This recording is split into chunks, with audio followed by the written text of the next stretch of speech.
Every MacBook you've ever seen has this logo at the back. Clean, polished, silent. But this logo has a story. One that involves a designer buying apples at a fruit market, Steve Jobs obsessing over which direction the logo should go, and an internal employee revolt at Apple headquarters. This is the evolution of the MacBook logo. Before there were MacBooks, before there were even laptops, there was this, the rainbow Apple logo. This logo was designed in 1977 by a designer called Rob Janoff, who was hired by Steve Jobs when Apple was barely a year old. You see, before Janoff, Apple's logo was actually an illustration of Newton sitting under an apple tree. It was detailed, poetic, completely impractical. You couldn't shrink it down and you couldn't stamp it on a product. It belonged in a frame, not on a computer. So Janoff went to work immediately. He bought a bunch of real apples and studied their cross sections. He then simplified them into clean silhouettes. Look, the bite was to give it scale so people don't mistake it for a cherry. The Apple II was the first personal computer that could display color graphics. The scribe weren't just for decorations, they were a statement that this machine does something that no other computer can do. Jobs approved of the design immediately, and for the next 20 years, that logo appeared on everything that Apple made. Let's fast forward to laptops because the logo story gets interesting once Apple puts it on the lid. In 1998, Apple released a second generation of PowerBook G3, and this machine marked a huge shift. It was the first laptop to ditch the rainbow logo and going for a larger monochrome white Apple emblem. The center section was made out of plastic with rubber coating. Look, this wasn't backlit. It was just a physical Apple emblem on the back of the lid. But here's the interesting thing. The logo was upside down. Well, upside down to everyone else except the one using it. Steve Jobs wanted the user's first experience before they even opened the machine to feel right. But the problem was, every time someone opened their PowerBook at a coffee shop, on a TV set, or at a meeting, the Apple logo was doing a headstand for the rest of the world. This drove Apple marketing team crazy, and there is actually a great story here. You see, the marketing manager at the time, Galvin, whose job included putting PowerBooks in TV shows and in movies, had to actually cover it up with a sticker with the Apple facing the right way, because every single time the laptop is open on the set, it was facing the wrong way. And you think the design was confusing to onlookers alone? Look, employees inside Apple were so confused about the upside down logo that they were writing questions about it through their internal feedback system. Like, why is it oriented that way? A year later, in 1999, Apple released the third generation of PowerBook G3. The logo was still upside down to onlookers, but something new happened. It glowed.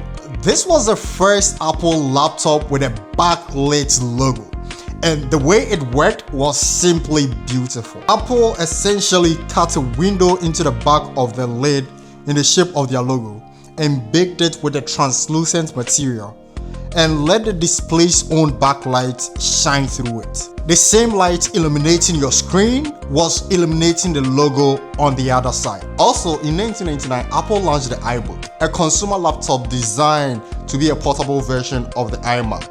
Look, they came in these bold, bright colors, tangerine and blueberries. But still, the logo was upside down.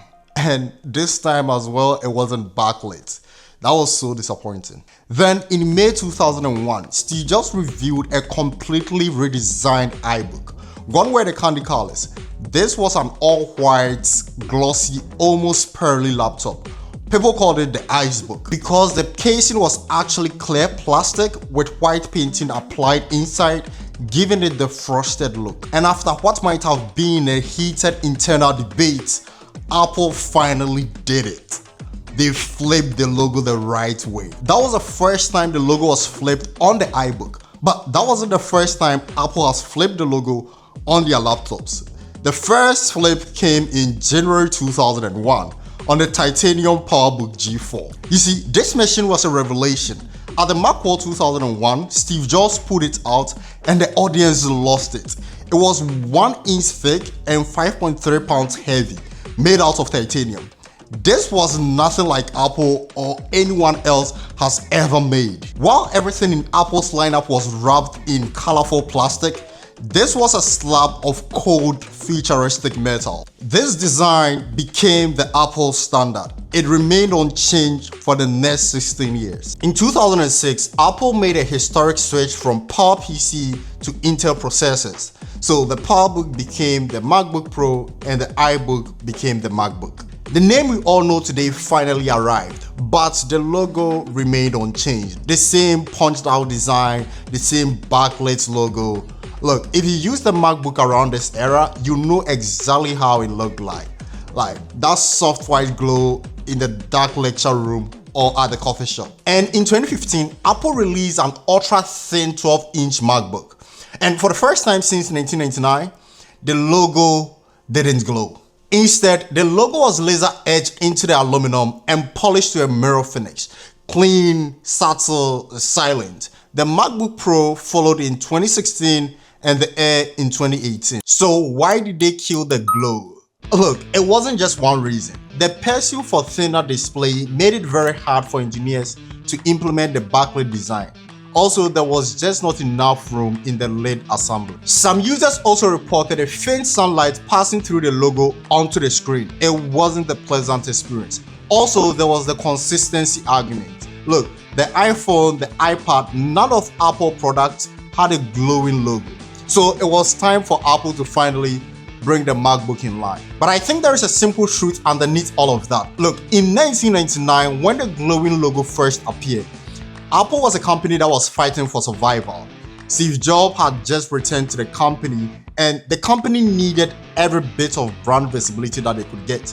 The glowing logo was free advertisement, and it was a statement that said that this person chose Apple. By 2015, Apple was the most valuable company on earth. They didn't need a glowing logo to announce themselves. The products just spoke for themselves. Which brings us to right now. Apple just announced the MacBook Neo, a $599 laptop that comes in 4 different colors. It's designed to be accessible and a playful entry point to the MacBook lineup. The Neo's logo is actually different from the Air and the Pro. It's color matched to the chassis rather than the polished mirror finish we've gotten used to. It is a subtle and intentional choice that makes the Neo feels like its own thing. Now, the Neo doesn't have the backlight logo, but here is why I think it should and could eventually. The Neo is supposed to be the fun one, the colorful one, the one that echoes the spirit of those original candy-colored iBooks. But what makes those iBooks and PowerBooks so iconic wasn't just the color, it was the glow. Apple has already shown that they are willing to revisit old design decisions. They brought back MagSafe, they brought back HDMI, they brought back SD card slots, they brought back scissor switch keyboards after experimenting with butterfly keyboard for a while. And in 2022, Apple actually filed a patent for a new kind of backlit logo. One that uses a reflective mirror structure so that it could glow without the old pass-through cutout design. So imagine a future MacBook Neo sitting open at a coffee shop with the Apple logo glowing softly at the back. That would be a perfect callback.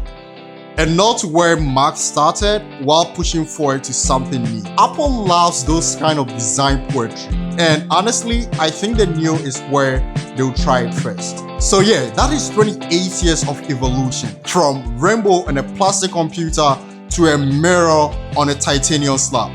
From an upside down to the right side up. From glowing to silent. And maybe, just maybe, back to glowing again. If you learned something new, don't forget to hit the subscribe button, like, and share. Catch you on the next one.